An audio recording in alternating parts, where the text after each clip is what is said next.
Welcome back to Teal Town Conversations, brought to you by tealtownusa.com. If you like what we do here, hit the little red subscribe button below. It helps us a lot. Also, check out the website, social media, all that good stuff.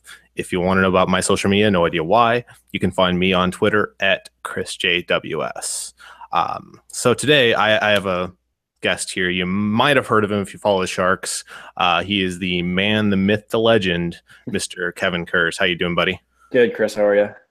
Awesome. I appreciate you taking the time. So to give a little background here before we get into it, there's been, Twitter exchanges over the years, but more recently there's been a good number of ones, little barbs thrown about analytics and spreadsheets and all that fun stuff. So I wanted to kind of clarify with you a little bit about what you think about analytics and just, media, fan media, because I know a lot of it comes from people like me who are who consider ourselves, well, I wouldn't say journalists, but we follow the team very passionately and tweet about it and write about it and podcast, of course. So I guess the just to start out, to clarify, do you hate analytics? No, of course not. I think there's, from someone in my position, you try to gather as much information as possible. And that certainly is one side of the argument. So no, I hate it. And of course not. I think there's always, different ways to look at things. And that's certainly one of the angles that you got to come after information at. In the whole eye test versus analytics, do you kind of fall 50-50, or are you kind of more eye test but analytics help, or what do you think? Yeah, I'm more towards the eye test, I would say, but that's also combined with talking. I can just tell you the last two head coaches here in San Jose that I've dealt with on a day-to-day basis would say the same thing, especially a guy like Todd McClellan. I think he was certainly looking at those types of numbers, and Pete DeBoer, I'm sure, does the same thing. But, those two coaches, they're not slaving away, looking at Microsoft Excel sheets and plugging up numbers on a calculator. I can tell you they're both more gut instinct guys, and they're two guys that have had pretty good success in their careers as longtime coaches here. So,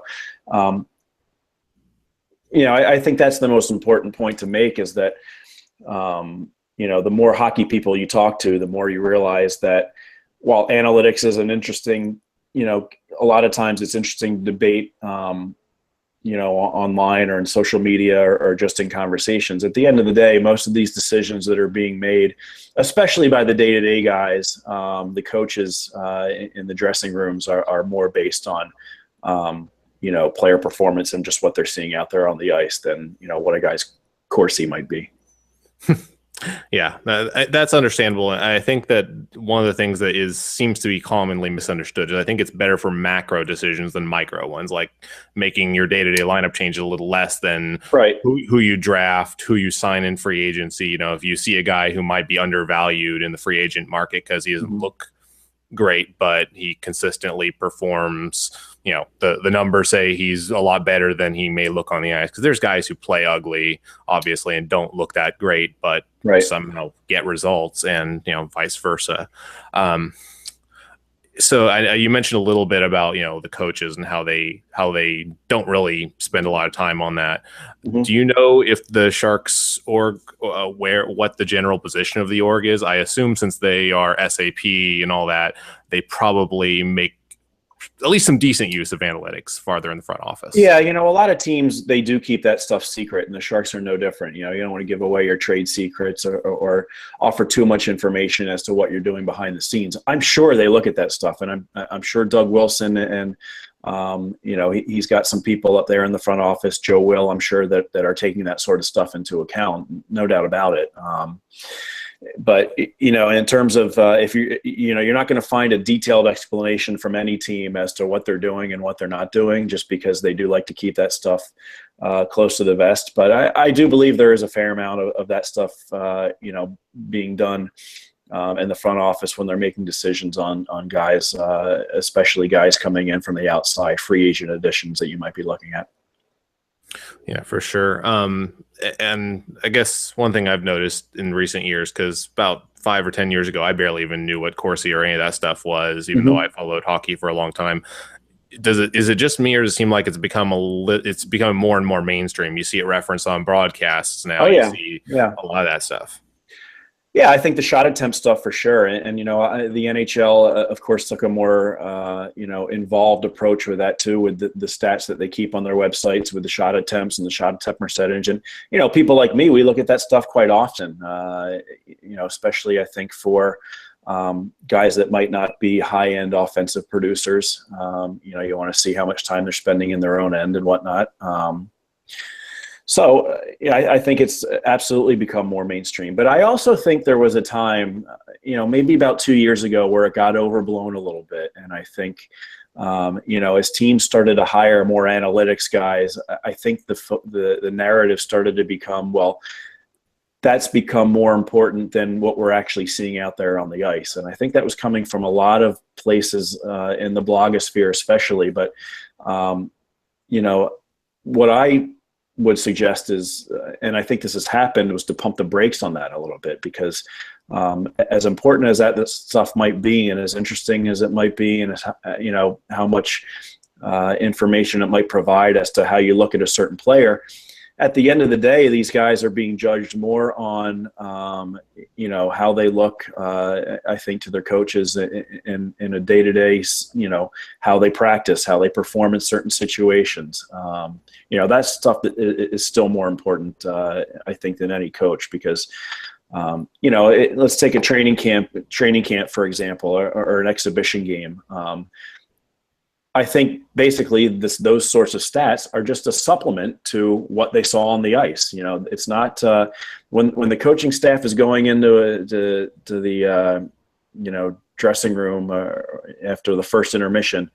They're not talking about who had a good Corsi or who had a good Fenwick. They're talking about who played well out there, who deserves more ice time, who might deserve less ice time, and then they can look at those stats to either support or contradict what their overall feeling is, if that makes sense. Yeah, I understand what you mean. I think in game it can have some value, usually on the more extreme ends, because one game is kind of a small amount of data. But if you see one guy getting buried in his end constantly, I think that's something that more coaches should really act on when they see that.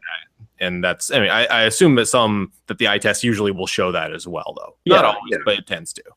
Right. Yeah, I would agree with that. And if you take certain players, for example, I know Roman Polak was a guy that got a hard time or was, criticized, especially last year after the Sharks went out and got him. And if you're taking his performance in the Stanley Cup final by itself, absolutely he deserved the criticism. He was awful in that series, right?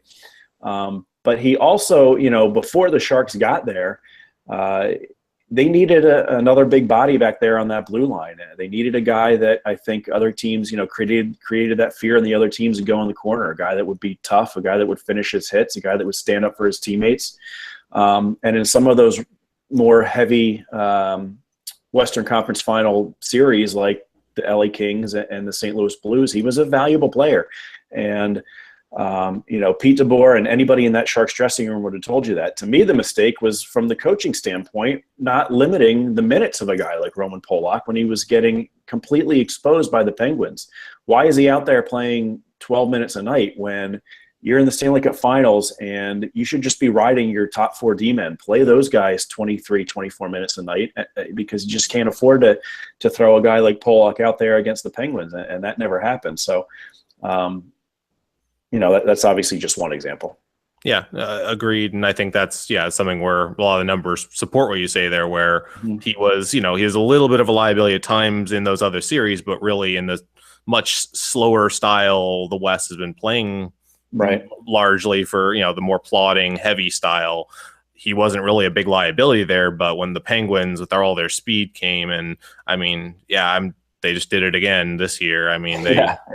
They are fast at getting in lanes. I think, to me, one of the more useful analytic tools, I'm sure you've seen like the heat maps and all that, because that to me explained a lot about what went wrong with the Sharks power play this year, where if you look at like previous years, you see a very even shot distribution, especially point to point. Yeah, And this absolutely. year, you see a huge spot. I'm going to give you one guess where that spot is, but you see one huge spot where a lot of shots are coming from and a lot of Yeah, shots are getting blocked. but where Brent Burns is, I would imagine. Yeah, Yes, yeah. yeah, So, yeah, and that's certainly, again, that's certainly part of it. When you look at that sort of stuff, but I don't think that would be news to the coaching staff to see that. I'm sure they're watching that, and the problems with the power play were obviously significant this year.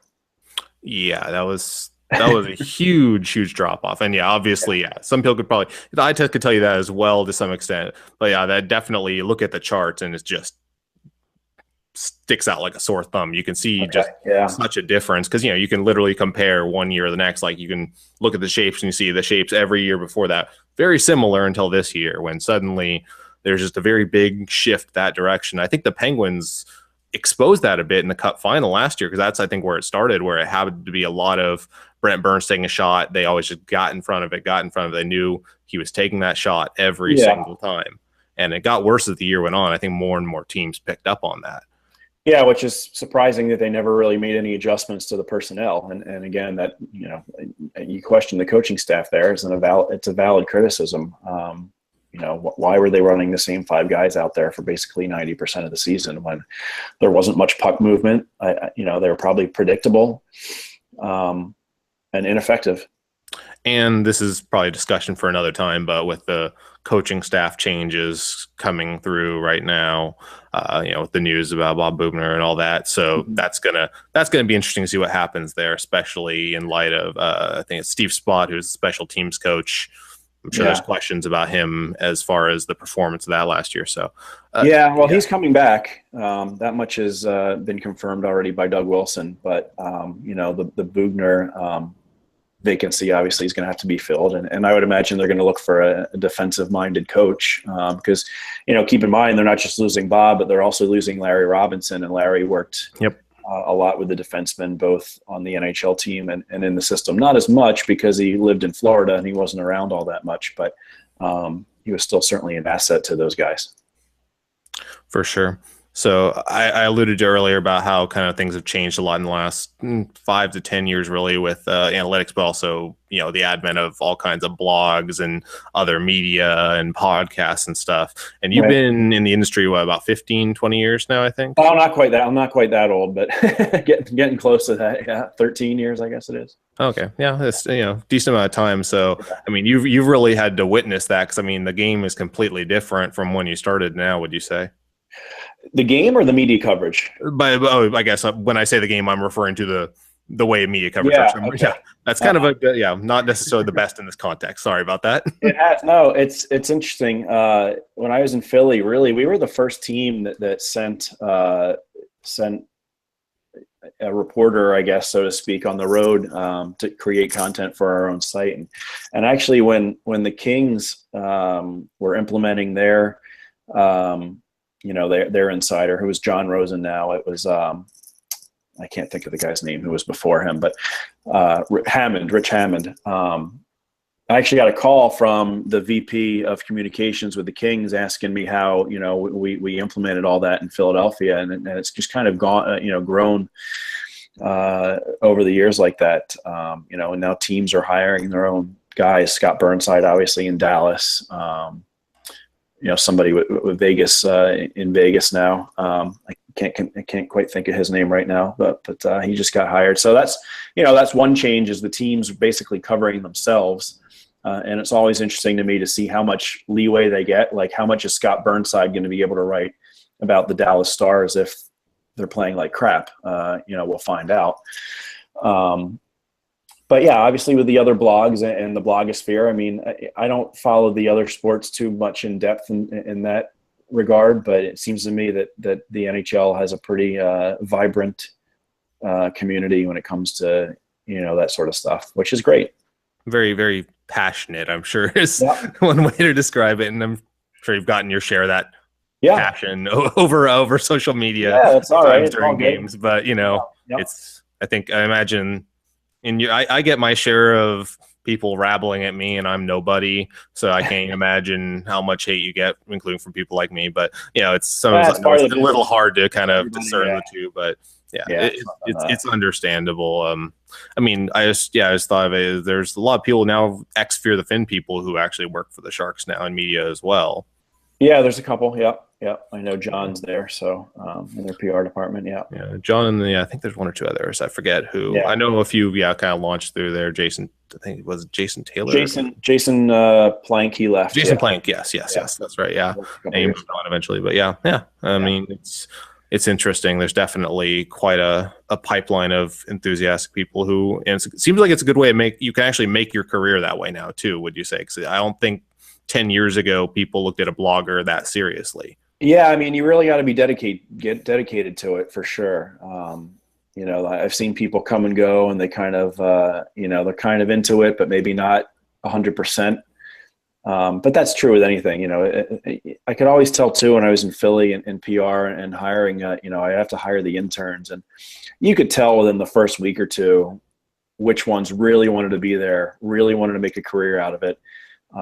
I had one kid, and he came in, and it was, he just worked his ass off, and you could tell he really wanted to make something of himself. And he's now the vice president of communications for the Denver Broncos. So, wow. yeah. So, it's always get your foot in the door somehow, some way. And I think there are more options now to do that, especially with, when you can create your own blog, or you can, utilize the different forms of media to make your voice heard. Yeah, exactly. So 2 questions here to wrap it up. First of all, Sure. What does Kevin Kurz do in the off season? Well, it's, our station's going through a little bit of a transition period now where we don't have as much TV, but we're trying to get more into the social media, digital stuff. So, I'm trying to figure out what's going on there. In the off season, you follow the news as it comes. And you take some time off. So, I tell people, they're like, it must be great you get summers off. I said, yeah, that's great. But I also really don't have a full weekend off for about a 9-month span, depending on how far the playoffs go. So it kind of balances out a little bit. Yeah, definitely. Because I imagine being on your grind. Because I mean, we do a lot of podcasts, and we're all part timers and stuff, and it gets tiring for us. And this is, this ain't our day job, so I can totally understand that. Second question: what is your favorite city to go to for when you're following them on the road? Yeah, it's probably Montreal. The best way I can describe going to Montreal for a hockey game is it's like an NFL football game in Oakland or maybe not Santa Clara anymore, but San Francisco, how it used to be, or Philly, where I come from. Just the energy in the building is just, it's unmatched anywhere else in the league. So that's probably my favorite, just when the whole experience, when you're talking about the whole experience, because the rink is right downtown. It's in a great location. From our perspective, the press box is right over the ice. So you get a great view of the action. Again, the energy in the building, and just some of the legends you see kind of floating around there every once in a while, whether it's in the media room or just kind of roaming the back hallways. You're just basically in the hockey capital of the world, really, between there and Toronto. But Montreal to me has a little bit more of an extra added appeal. But there's a lot of good cities. Maybe one that people don't think of is Minnesota. That's probably my favorite building in the league. I just think it's a beautiful building. I think it's a good crowd. It's a good hockey atmosphere. Everybody's so nice there. So that's one of my favorites. There aren't really too many bad ones, and I won't mention any of the bad ones, but you can probably figure it out. I could probably guess. Yeah, I guess the only downside of Minnesota is that long drive from the airport, but I'm sure there's worse ones than that. Yeah, or, it can be a little chilly there too sometimes. It gets like 20 below sometimes. Come on, that's not I'll that. tell you, like, Edmonton obviously used to be a place where you weren't really looking forward to going there, but now with that team and the new building, and they're building up the surrounding area around Rogers Center. There is that Rogers Center or Arena? I always get the two confused, and whichever one's not in Vancouver. I think isn't it Rexall, or am I wrong? Well, no, Rexall. No, they closed that. No. Yeah. than the new one now. Yeah. So, that's an area that I think is up and coming a little bit for sure. So, I think everything up there is Rogers by this point, but yeah, it feels like it. All right, cool. Well, I appreciate you joining me, and I'm sure I will get some hate for like, why didn't you demand to know more about why he hates analytics? But I don't hate it's them. all. No. I know, I know. Silly, but sometimes people. I'll say two things on that point. One, every once in a while, it's fun to just take a little shot at some of those guys that only look at analytics and want to, they think they're smarter than the coach and the general manager because one guy's Corsi is better than another guy's. I mean, that's the sort of stuff that makes people like me shake their head. But two, again, it's an important. A lot of that stuff is important, and it provides deeper perspective, and that's all any of us is looking for at the end of the day is try to get a more well-rounded picture. But that said, the most important tool from that people like me use is talking to people every day. And it's not just what you see in the media scrums. It's not just what you read online. It's conversations that are off the record it's conversations with former players, with people that have been around this game forever. So, that opinion, my opinion and the opinion of other people that I think are in my position that maybe don't look at analytics as an end-all be-all, it's just based on experience. It's based on being in dressing rooms every day, 6 days a week for the last 13 years and getting a sense of what people that know about the game a whole lot more than I do truly look at to form their opinions. Well, I can say you kind of have my dream job there. I don't know though I don't know if I could handle it though. It sounds like can be quite a grind. No, I got no complaints. It's great. It's fun for sure. Yeah, definitely. All right, cool. I appreciate you joining me. So with that, just wrap it up here. If you're new here, hit that little subscribe button. Thank you everyone for watching, and thank you for joining me, Kevin. Okay, thanks.